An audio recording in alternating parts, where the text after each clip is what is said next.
James, congratulations on the Foyle Cup win. Looking back, what were your thoughts on the tournament overall? It was a good week for us. Obviously we went there last year, so we knew what to expect. We were going there to get games under our belt and continue our pre-season. Obviously with the competitive games it gave us something to focus on, so all in all it was a good week to come back with the cup again. How do you feel pre-season's panned out overall so far? It's been very good. We've had a lot of games. We've tried to get the players fit through playing football and done a lot of work with the ball. I think that's us played 10 games now and we've only lost one, and even then we were disappointed to lose that. We've played against some good teams and some teams we maybe expect to win, so it's been a good mix of opposition for us so far. Can you talk to us about the intake of new players, because all of them seem to have already made an impact? Yeah, well, it's really like a brand new group for us, to be honest. We've got about sort of 18, 19 players now, maybe 8 or 9 from last year, 7, 8 from last year, and the players, the new ones have come from all over really. We've had Jason Cummins joined us from Hutchison Vale. We've had Taylor Henry, who was at Ipswich and he spent the latter part of the season with us.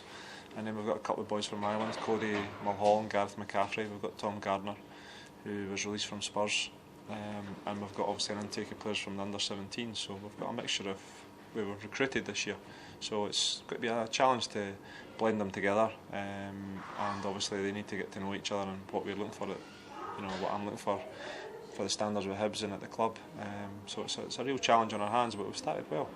How fitting was it then to win the tournament with a last-minute winner, bearing in mind the fact that that Monday, our club legend, our all-time great, the greatest Hibernian of them all, Laurie Riley, who was famous for his last-minute goals, had passed away?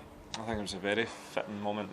It was in my mind, obviously, since I got the phone call. I was on the way over to Ireland, and right away, I actually thought of my granddad, and that was his era again with the famous 5, and obviously Laurie was got that tag of last-minute goals. So it was in my mind, and then I'd kind of forgotten about it. It was funny because the night before we'd saved a penalty in the last minute, 1-0 up in the semi-final, and that reminded me of it, although it wasn't a goal.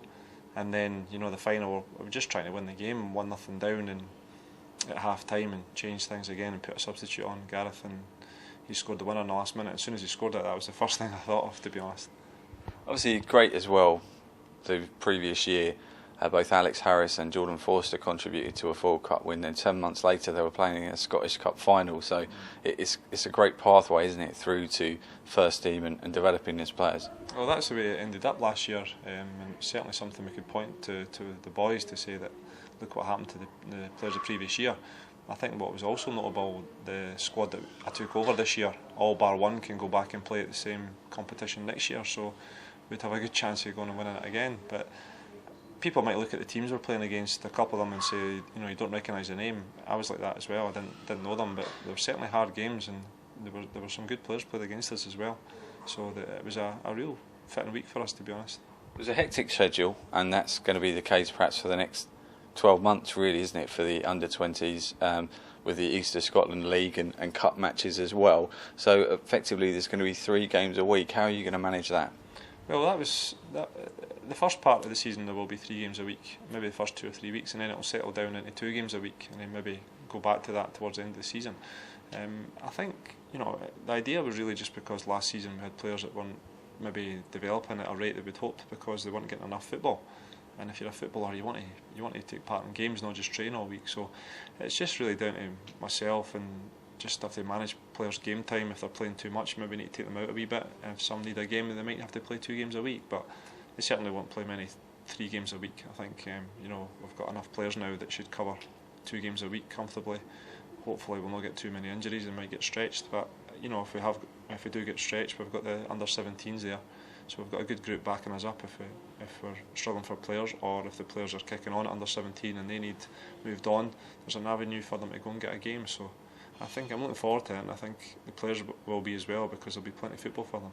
Will you be able to call upon some of the first year pros as well, the likes of Dean Horrobine, David Gold, Sam Stanton's still eligible, isn't he, for the 20s, but some of the guys that perhaps aren't actually eligible for under-20 football, but will they get game time with your teams as well? Well, that's where my relationship with the manager comes in quite handy. If they need games, they're able to play, and obviously the under-20s, you're allowed overage players as well, so there's plenty of opportunity for players to play football this season. And I think, you mentioned there Sammy Stanton, we had 4 players left at home. Stanton, Donaldson, Harris and Hanlon were all eligible to play in that Foyle Cup as well.